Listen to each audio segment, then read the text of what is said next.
हमारा आज का नॉवल एक बहुत इंटरेस्टिंग स्टोरी है। एक ऐसे गांव की कहानी है जहां पे दो ऑपोजिट गैंग्स हैं। चौधरियों का और मलिकों का ख़ानदान आबाद है जिनकी सदियों से दुश्मनी चली आ रही है और वो नस्ल दर नस्ल आगे ट्रांसफ़र होती भी जाती है।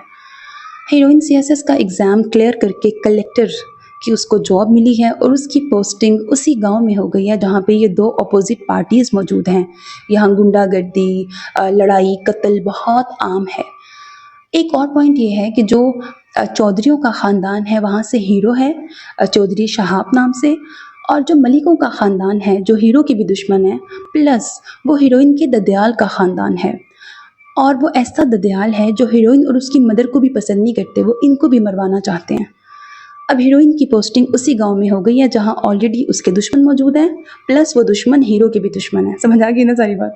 अब आगे कैसे कैसे ट्विस्ट एंड टर्न्स आएंगे, वो हीरोइन को किडनैप करवाएंगे, कैसे मरवाने की कोशिश करेंगे, हीरो की कब एंट्री होगी, हीरो कैसे बचाएगा, फिर कैसे इमरजेंसी में निकाह होगा, क्यों होगा एंड ऑल दैट, वो सब कुछ आपको नॉवल सुन के पता लगेगा। नॉवल की ऑफकोर्स हैप्पी एंडिंग है और नॉवल भी आपको पसंद आएगा, इंगेजिंग और अच्छी स्टोरी है। चैनल को सब्सक्राइब करना, वीडियो को लाइक करना हरगिज़ ना भूलिएगा। अपना बहुत ख्याल रखिएगा। नेक तमन्नाओं के साथ, अल्लाह हाफिज़।